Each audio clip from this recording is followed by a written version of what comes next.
This story kicks off in a drugstore where Ruby, the kingdom's most renowned alchemist, was crushing the self-esteem of her assistant, Lloyd, to dust for being a useless, brain-dead, incompetent fool. For years, Lloyd had served as Ruby's assistant, yet this girl treated him worse than a toilet brush.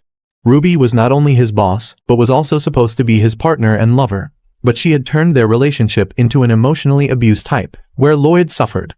To the entire kingdom, Ruby appeared as a kind-hearted alchemist, an impeccable genius who had invented numerous magical tools and drugs that cured fatal diseases.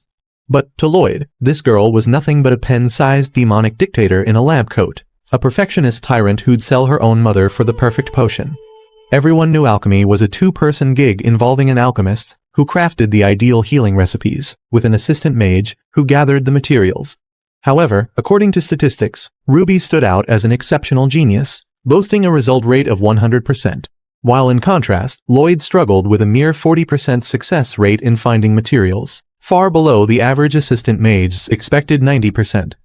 Frustrated, Ruby angrily expressed her dissatisfaction with Lloyd's incompetence, prompting Lloyd to apologize and swear to do better next time. Yet, this only fueled Ruby's rage. She hurled an object at Lloyd and yelled at him never to apologize.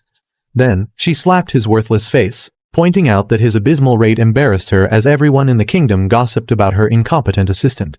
Furthermore, Ruby shouted at Lloyd to stop apologizing because it annoyed her to death. All he needed to do was get better at his job. However, at that moment, Lloyd reflected on how he had become nothing but a laughingstock to the entire city and how Ruby had always oppressed him with her power. Finally, Lloyd grew fed up and resolved never to continue with his miserable life. Determined, Lloyd made it known to Ruby that he was tired of being her assistant mage and, in fact, was leaving the kingdom for good. Even after hearing this, Ruby dismissed his words as the mere cappings of a delusional madman and assumed Lloyd merely needed a day off. Seeing her indifference, Lloyd screamed, declaring that from that day onward, he was done with their toxic relationship.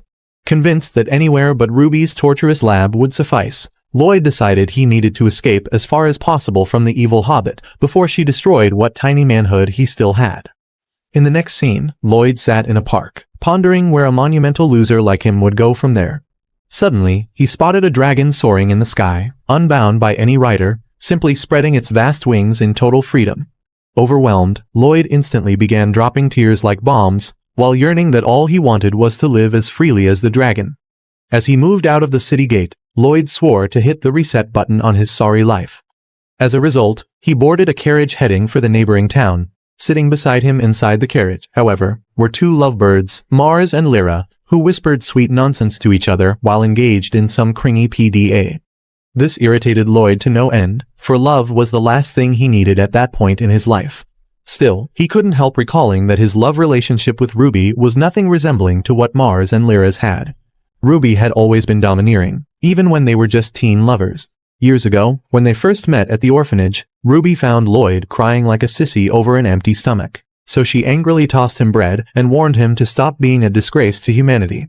Ruby bragged she would become the greatest alchemist the country had ever seen one day, and if they worked together, they'd have plenty to eat. Ruby asked Lloyd to be her assistant. And the broke idiot, young and hungry, eagerly accepted. From that point onward, they focused on their roles, Ruby as the alchemist preparing recipes and Lloyd as the assistant gathering materials. Eventually, Ruby earned fame and the title of Alchemia Steel, a one-of-a-kind aristocrat, while Lloyd could only cheer from the sidelines. However, from that day, the accolades went to her head. Gradually, Ruby's human nature eroded, transforming her into a monster with a heart as cold as your toxic ex when she cheated and blocked you. Suddenly, in the present, the carriage crashed into something and jolted to a stop, sparking panic. Lyra, slightly shaken, mentioned that she could hear the coachman screaming outside for some reason, while Lloyd inquired whether the sudden halt was because of a monster. In response, Lyra, slightly irritated, was surprised that the quiet, brooding weirdo finally spoke. Immediately, however, Mars apologized to Lloyd for his girlfriend's silly comment, but Lloyd brushed it off, noting that Gen Z baddies always got an attitude. Meanwhile, Lyra stepped outside the carriage and nearly wet her undies in pure, undiluted fear upon sighting a massive, scaly worm towering before her. Mars, on the other hand, moved forward to protect his girl, even at the cost of his life. But Lloyd approached Mars at that moment, giving him bro-to-bro advice not to throw away his life for Nyash and informing him that he'd fought the worm before. Lloyd explained that the worm's head was its Achilles heel. Slash it with a sword, and it could be defeated easily. However, Mars pointed out that reaching the monster's head seemed impossible, given its enormous size. Just then, mid-conversation, the giant worm charged at Mars and his girl and was about to send them to the pearly gates. But in a swift main character move, Lloyd yanked the helpless couple out of harm's way and, wielding his Merlin staff, obliterated the monster with one powerful magic blast. Witnessing such a powerful attack, Mars and Lyra stood astonished, especially Lyra, who couldn't believe such a feat was possible. As the journey resumed, Lyra, now in full fangirl mode, praised Lloyd's magic skills and confessed that she was a low-level mage. Desperate to level up, Lyra threw herself at Lloyd's feet, begging to become his student. She also took this moment to apologize for roasting him earlier. Lloyd, being the bigger person, accepted the apology and reminded her that young people make dumb mistakes all the time.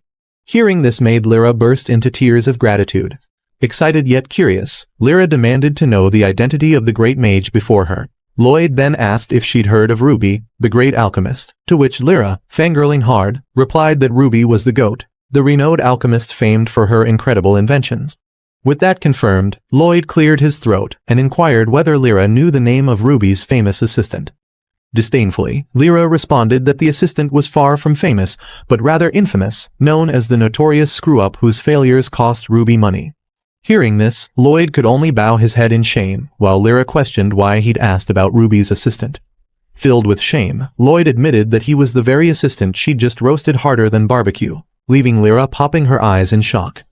As they disembarked from the carriage and stood at the town's entrance, Lloyd recounted his painful history with Ruby to Lyra and Mars. Lloyd revealed that he'd quit being Ruby's assistant and had come to the town to start afresh. Deeply moved by Lloyd's tale of abuse, Lyra praised him as an amazing mage who just lacked confidence in his abilities. Together, Lyra and Mars promised to help Lloyd get back on his feet, and with that, they stepped into the town, united in purpose. Stepping inside the bustling city, Lyra and Mars introduced themselves as adventurers and then inquired whether Lloyd would like to join them in the adventuring business. But Lloyd declined, asserting that he wasn't cut out to be an adventurer. Undeterred, Lyra, aiming to persuade him, bragged about how they made crypto money as adventurers by just slaying monsters, collecting loot, and exploring dungeons. Nevertheless, Lloyd remarked that being an adventurer sounded suspiciously like his old job, except with a daily dose of insults from a tiny, psychotic boss, and then suggested they continue the discussion over lunch. Mars and Lyra, hellbent on fixing Lloyd's train wreck of a life, shoved a paper at him during the meal, demanding he list jobs he'd actually not suck at. Lloyd considered numerous options, yet he still couldn't write a dang thing down for a few minutes. Watching him struggle, Mars whispered to Lyra that Lloyd must have sacrificed his dreams for Ruby. Lyra then turned to Lloyd and informed him to think outside the box by including jobs he had never considered before. Eventually, Lloyd scribbled something down and handed the paper over to Lyra. Lyra scanned the paper and realized that every job Lloyd had listed reflected his fear of Ruby tracking him down like a psycho ex. Mars, trying to work with what he had, suggested Lloyd open a tool shop since he was a walking encyclopedia on materials harvesting. Lloyd mulled it over but quickly dismissed the idea, fearing Ruby would waltz into his shop demanding free supplies. Next, Mars pitched the idea of carpentry, but Lloyd, the pessimist, imagined the evil leprechaun showing up and forcing him to roof an entire castle out of spite. Running out of ideas, Mars pleaded with Lloyd to join them as an adventurer. Lyra supported the suggestion, assuring Lloyd that the odds of Ruby finding him were slimmer than Zendaya's waist, and even if the evil roach did, he alone could decide whether to work for her again.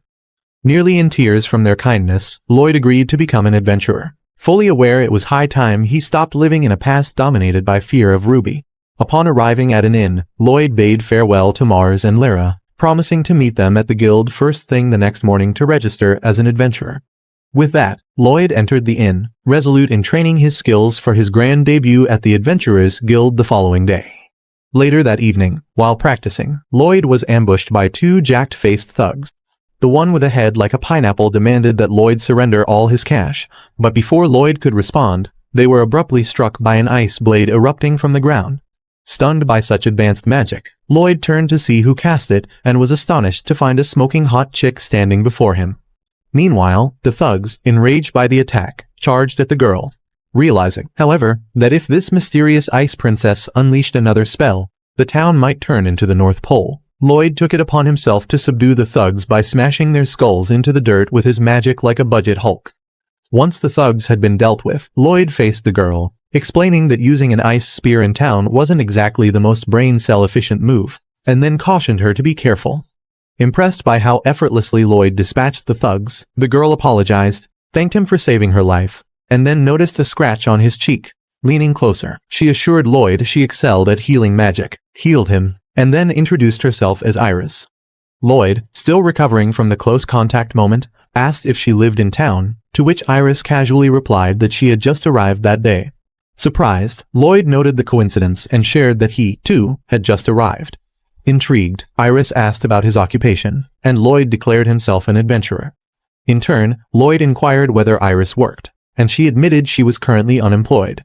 Curious, Lloyd asked why she'd come to the town, to which Iris explained she came only to enjoy the town's famous tapioca milk tea. In response, Lloyd assured her he knew the perfect shop to find some. But just then, Iris glanced at a tall building, mentioning it was growing late and her attendants would be waiting at her inn. Hearing attendants, Lloyd deduced the girl must be loaded, probably a princess fresh out of her royal castle. So, he tried rizzing Iris up with a cringe Discord pickup line, asking if she was a rope because he'd love to hang with her. Amused, Iris smiled, impressed, and agreed to linger a bit longer. Then, Iris requested a favor, and Lloyd, still simping hard, eagerly offered his help. For her request, Iris pleaded with Lloyd to assist her in finding her way home. Meanwhile, as Lloyd and Iris conversed, Lyra and Mars lurked behind a building, observing the exchange like two gossiping old women.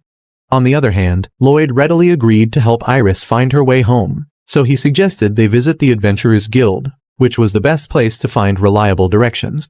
As they stepped inside the guild, they encountered some angry-looking dudes who instantly recognized Lloyd as the incompetent deadweight hindering the kingdom's greatest alchemist and charged at him.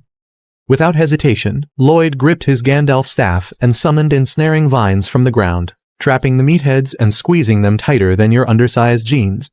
The more the brutes struggled, the tighter the vines gripped, though not quite as tight as your mom held onto me last night. Just then, a commanding female voice boomed from the top floor, demanding to know why the guild had suddenly turned into a WWE match. Turning, Iris recognized the fiery baddie as Isolde. Curious, Lloyd asked Iris if she knew the chick, and Iris revealed that Isolde was her bodyguard knight. Simultaneously, Isolde spotted Iris beside Lloyd and was dumbfounded, wondering why the Holy Saint was in the Adventurers Guild. The second the adventurers at the guild realized Iris wasn't just some random pretty face, but the actual saint of the kingdom, they flung themselves to the floor, groveling at her feet and apologizing for attacking her. Yet, Iris, being humble, urged them to rise, claiming they must have mistaken her for someone else. Lloyd, still clueless, asked one of the groveling fools what was so special about being a saint. Irritated by the question, the adventurer explained that the saint was the kingdom's sole possessor of a unique ability known as the Holy Law Power. According to him, this power could revitalize even life itself and transform barren, dead land into a flourishing expanse. Furthermore, the dude with a fat head elaborated that regions untouched by this holy power were deemed uncultivated territories, teeming with high-ranking demons. Additionally, the eye patch clarified there was only one saint per nation, and since Iris's birth, the entire country had pampered her. Meanwhile, Isolde fumed over the fact that the guild's adventurers had dared lay their filthy hands on the saint. So, in a fit of rage, she angrily announced that every single one of them was demoted to R rank as punishment for their actions. In tears, the pathetic adventurers pleaded for forgiveness, feigning ignorance, while Iris, too, interceded on their behalf, and then stunned Isolde by declaring she was no longer a saint.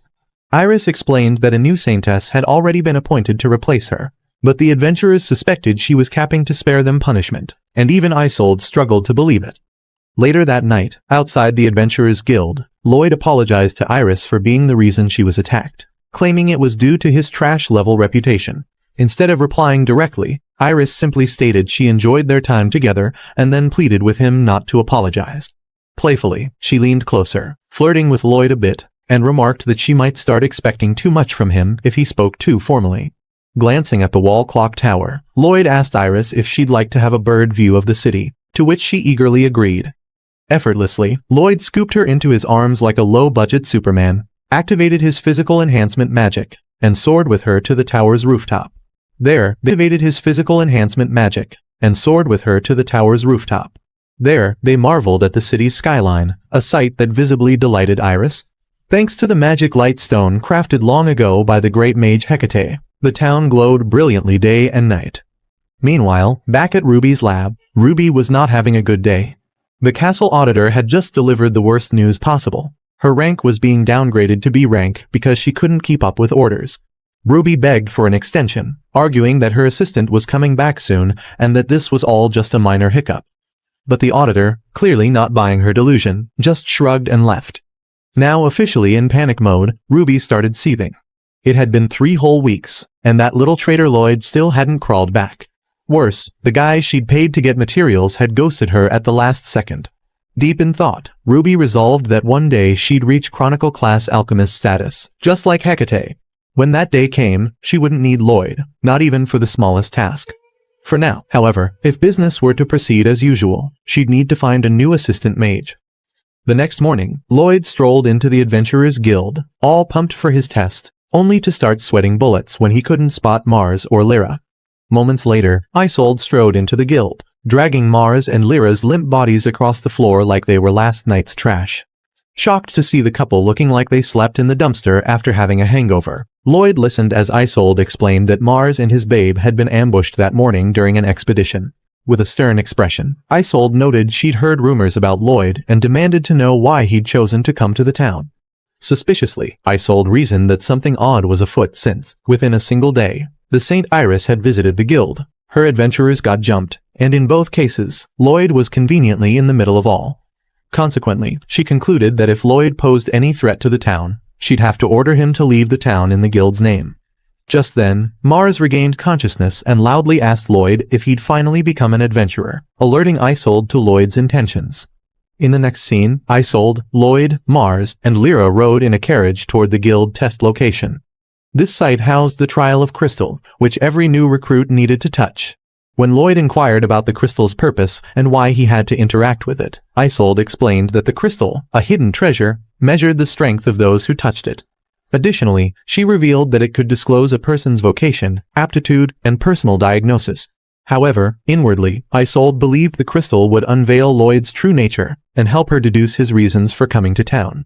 Soon, they reached the Temple of Wind, where Isolde informed Lloyd that the crystal resided on the tower's top floor, though they'd need to eliminate several monsters to get there. While ascending the stairs, Lloyd, with his big mouth, decided to ask Isolde if she'd touched the crystal and, if so, what her vocation was. Annoyed, Isolde snapped that her vocation was none of his business, but suddenly, Lloyd alerted the team to the presence of monsters on the floor. Monster spiders and beetles swarmed from every direction, attacking the group. One of the monster spiders was burnt to a crisp by Lyra, while Isolde, using the power of the wind magic, was able to repel and fight off some of the insects, leaving Lloyd in awe.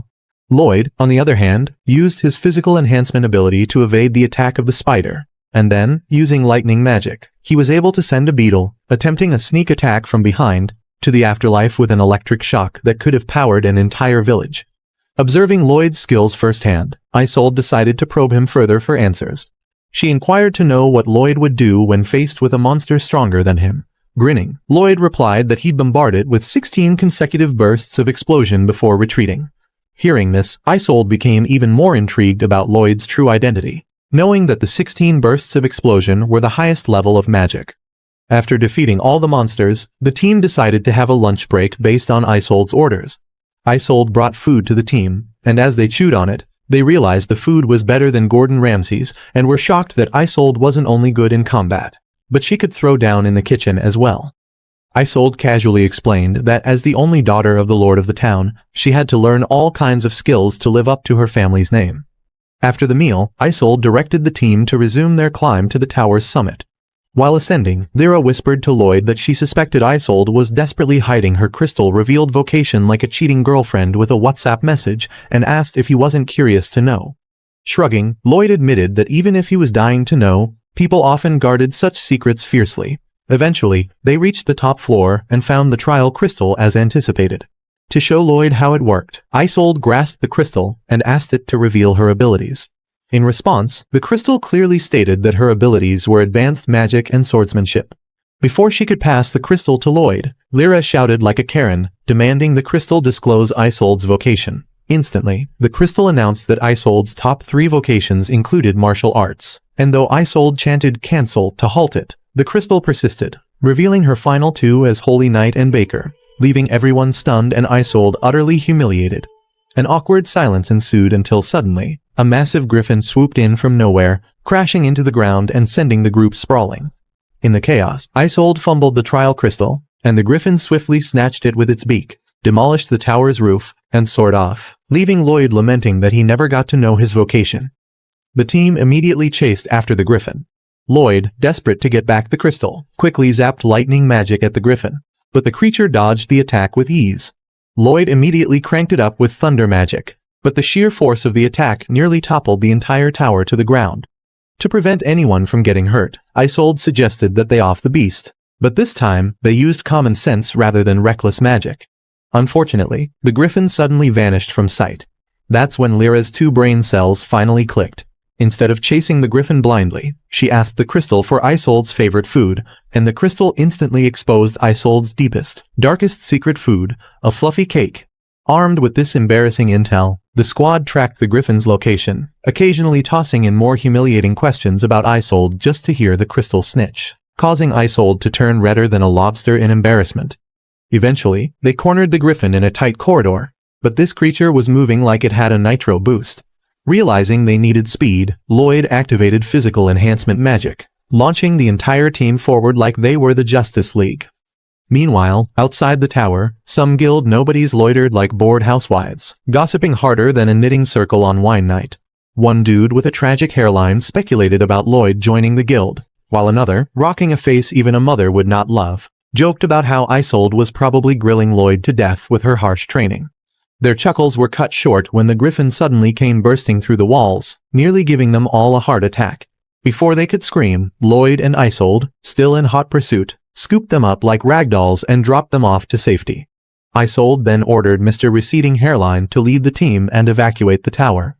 Back to the action, Lloyd finally trapped the griffin and bombarded the bird with water bullets, but all he did was renovate the tower against his will. Realizing he needed to lure it outside, Lloyd dramatically swore he'd do whatever it took to get that crystal back. Isold, watching him, started connecting dots like a detective in a crime show, and the only answer her chicken brain could come up with was that Lloyd needed the crystal so he could seize St. Iris's powers, given he already had her under his balls.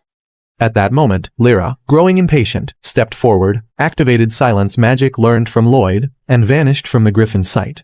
With the beast unable to detect her, Lyra leaped skyward and, wielding her staff, whooped the head of the griffin so hard the bird practically coughed out the crystal it had in its mouth.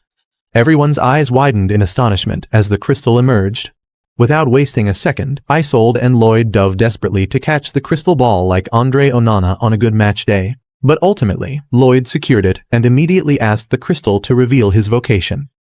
After a brief silence, the crystal declared that his vocation was to serve Ruby for life. Stunned, Lloyd's eyes bulged out in shock like spongeballs as he recalled a past traumatic moment when Ruby caught him reading alchemy books, kicked over the fire stand to set the books ablaze, and decreed that as her assistant mage, he was forbidden to study alchemy. In the present, Lloyd could not control the tears from dropping as he questioned why life was cooking him harder than a broke dude on a Black Friday. He lamented to Isold about how he had been cruelly fated to do Ruby's bidding for the rest of his life and how he didn't want to live such a miserable existence. Lloyd declared that all he wanted was to change his life, yet even the universe conspired against him. Mid-lament, however, the overgrown bird staged a sudden comeback, charging straight at Lloyd. Fortunately, Isold intercepted the assault with her blade. While grappling with the griffin's claws, Isold advised Lloyd that despite the crystal's grim prophecy, his life's final decision rested in his hands. Furthermore, Isold shared that she was destined to be a baker, bringing joy to people with her delightful cakes, yet she chose to become an adventurer instead. After this pep talk, Isold announced she'd push the griffin out of the tower with all her strength and instructed Lloyd to strike it with full force. She executed her plan, and without a second thought, Lloyd first unleashed wind magic, followed by thunderstorm magic, obliterating the griffin into nothingness. As the dust settled, Lloyd gently placed the trial crystal back on its slab, where it belonged. Isold, stepping up, admitted she'd misjudged Lloyd, suspecting he'd come to town with some evil scheme in mind, and then apologized for her hasty judgment. Smiling, Isold assured Lloyd that if he wanted to start over, The town wasn't such a bad place, and she was very much rooting for him. Gratefully, Lloyd thanked her, and Isold, not yet finished, announced that to celebrate his passing the adventurer's test, she'd treat him to something special, prompting a sheepish grin from Lloyd. As the team exited the tower, Mars and Lyra rushed over, congratulating Lloyd on becoming an adventurer, and informing him that he could now take weekly quests from the guild. Feeling the love from everyone, Lloyd felt confident he could thrive in that very town. Meanwhile, a few days later, at a downtown inn, Iris's steward, Nero, cheerfully brought a delicious meal to her room, only to learn from one of the maids, Sephilia, that Iris had left early for magic practice. Furthermore, Sephilia added that since Iris's return, she'd been acting oddly hyper. Disheartened yet irritated, Nero wondered if Iris's sudden change in behavior was a result of this mysterious mage she had recently met. Anxiously, Nero pressed Sephilia for details about the night Iris and Lloyd met. Calmly, Sephilia explained that on the night they arrived, Iris had snuck out in the middle of the night, and that was when she encountered Lloyd. Infuriated, Nero shouted that Sephilia should have told him sooner. Convinced Iris had been ensnared by a scammer with mystical riz, Nero informed Sephilia that he'd join the next escort to confront the wretched fraud himself. A week later, at the Adventurers Guild, Lloyd had been partnering with Mars and Lyra for missions, completing them with remarkable speed. However, Isold, who surprised everyone by baking a massive cake for the group, advised that Lloyd should attempt a solo mission rather than glue Mars and Lyra like a leech. With that, Lloyd accepted a solo task to eliminate goblins deep within the Great Forest. Though tormented by Ruby's devilish voice in his mind, Lloyd remained determined to act on his own terms. Consequently, after the mission, he resolved to cook his favorite dish, pot au feu, despite devilish Ruby pressuring him to make curry instead. While preparing the meal, he heard a sudden water explosion behind him. It turned out a rushing stream had surged to his location, carrying an unconscious Iris within it, startling Lloyd. Immediately, Lloyd pulled her from the water and demanded to know what had happened. Now awake, Iris explained that she'd been practicing magic by the river when something went awry, and the current swept her there. Anxiously, Iris mentioned her concern for her servants, who'd be having a meltdown about her safety. However, Lloyd assured her that once her clothes was dried, he would take her to her servants. In the meantime, he asked if she'd like to try his favorite dish, to which Iris eagerly agreed. Just then, Lloyd noticed the river had soaked his cooking pot, diluting the food, and he began lamenting his inability to even prepare his beloved meal. As he sat in despair, Iris approached the pot, tasted the dish, and cheerfully declared it delicious. Surprised, Lloyd thanked her, and then shared that the meal was also the favorite of his childhood friend, a mage. Additionally, Lloyd confided to Iris that his friend had dreamed of becoming the kingdom's greatest alchemist, while he was just like her errand boy, someone who helped her out and did as he was told. But then, Iris responded that success in any endeavor required others' support. She further praised Lloyd as the type who aided people, expressing her deep admiration. Lost in the moment, Lloyd gazed into Iris's eyes, wishing he could restart his life with her beside him. Lloyd admitted to Iris that he'd initially believed escaping Ruby would fix everything. Yet, since arriving in the new town, he'd realized that without changing his mindset, nothing would improve. Nodding, Iris agreed, and then revealed that her refusal to change had cost her the saintly title. Meanwhile, peering through peculiar binoculars, Nero, accompanied by Sephilia, watched Iris eat Lloyd's food and fumed, wondering what Lloyd was feeding her. On the other hand, Lloyd resolved to learn more about Iris's maids since he could tell they were important to her. Before Iris could respond, her head maid, Teru, emerged, so Iris had to introduce her to Lloyd. Teru thanked Lloyd for looking after Iris, then promptly scolded Iris for recklessly training advanced magic. Iris apologized but explained that to live free of the saintly burden, she needed to become stronger, not just for herself but for others, too. Lloyd, touched by her words and compassion for people, pleaded with Teru to let him teach Iris basic magic skills. This made Iris excited. As Lloyd and Iris departed for the training, Nero raided Lloyd's camp like a budget CSI, hunting for evidence of malicious intent toward Iris. But instead of uncovering dark secrets, he found Sephilia living her best life, stuffing her face with Lloyd's cooking like a shameless foodie. Sephilia praised the meal and then urged Nero to try it.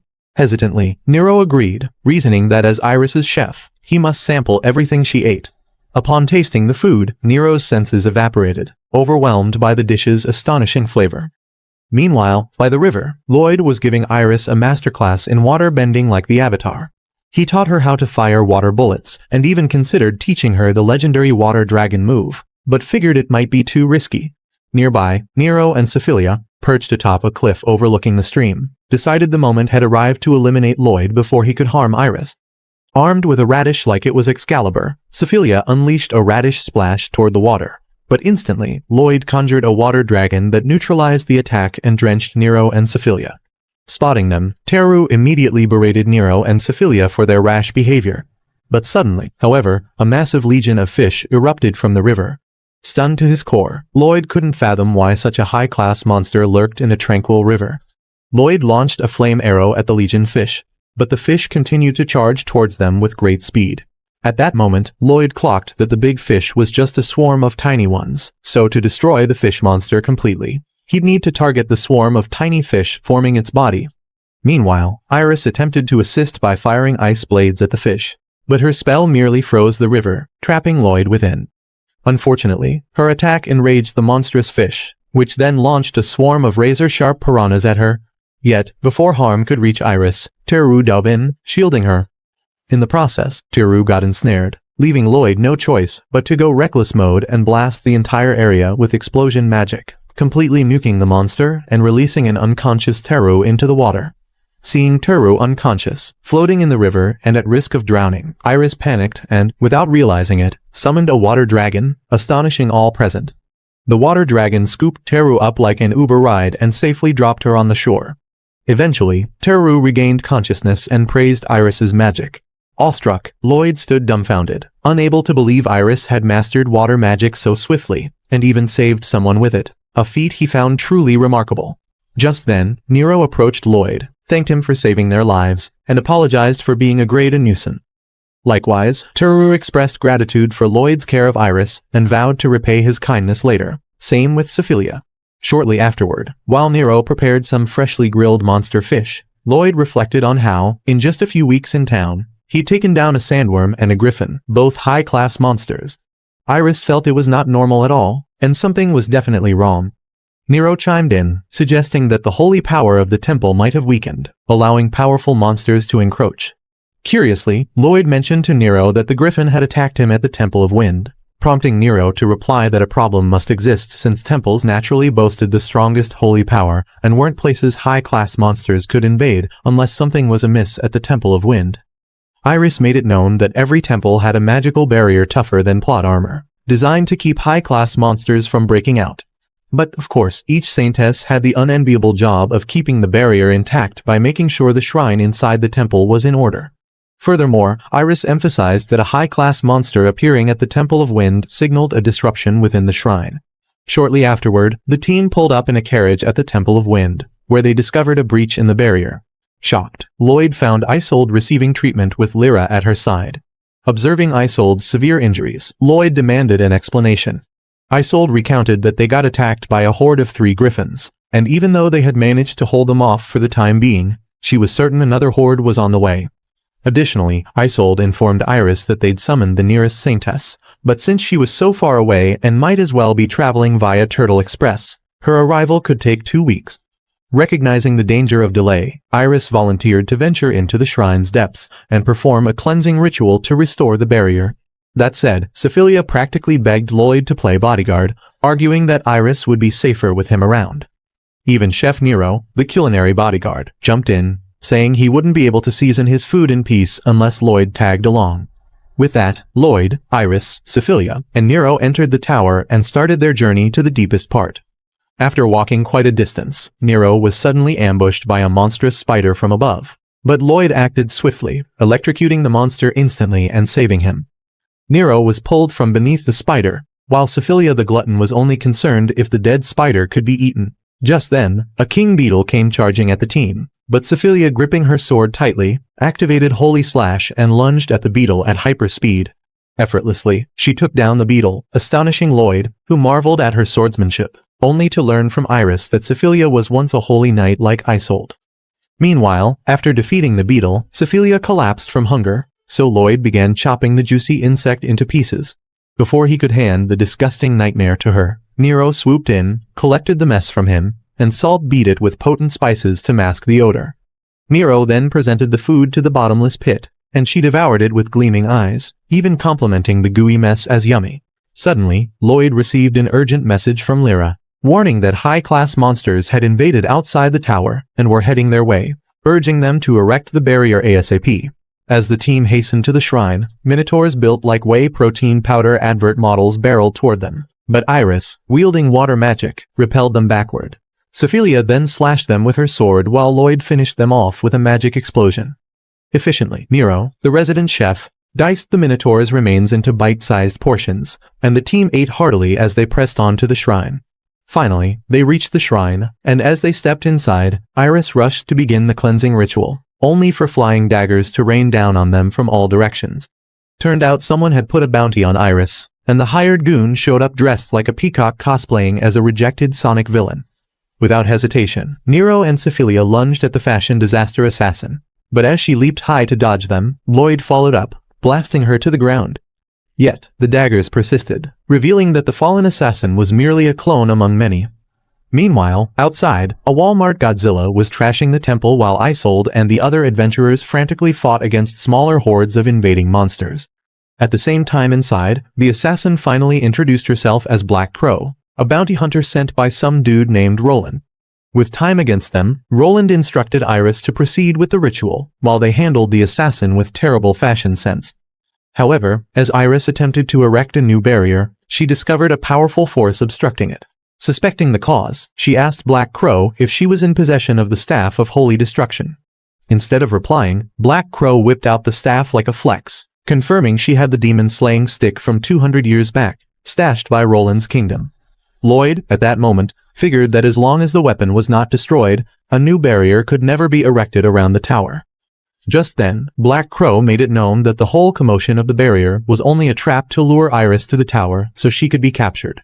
Without delay, Black Crow wasted no time making a move for Iris to slit her throat. But Sophia intercepted the attack just in the nick of time, saving Iris.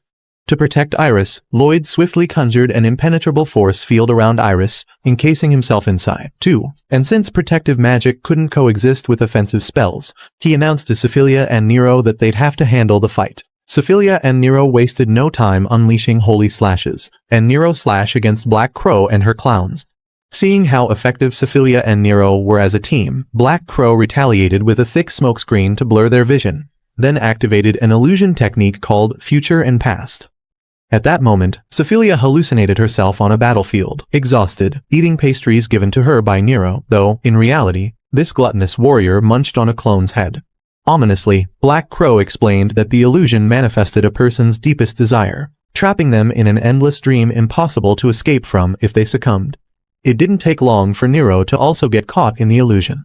Nero envisioned his early days as Iris's chef, and his only desire was to fulfill his duty by whipping out delicious meals for her to enjoy. With his two MVPs stuck in La La Land, Lloyd faced a big-brain decision: break the protective barrier to fight Black Crow, or keep Iris safe and pray the squad snapped out of it. Meanwhile, in his illusion, Nero was deep in his chef mode, thinking he was feeding Iris by hand. But in truth, he overwhelmed a clone to near death, forcing Black Crow to dispel his vision. With Nero freed, Lloyd shouted from within the barrier, urging him to cook, as cooking turned Nero into a fighting machine. Perplexed, Nero asked for ingredients, and Lloyd promptly tossed him a box. Nero immediately began cooking mid-battle, and in the process, Sophia snapped out of her illusion, and, in an attempt to escape, smashed the Staff of Holy Destruction. The staff shattered on impact, and instantly, a new barrier began enveloping the tower. Instantly,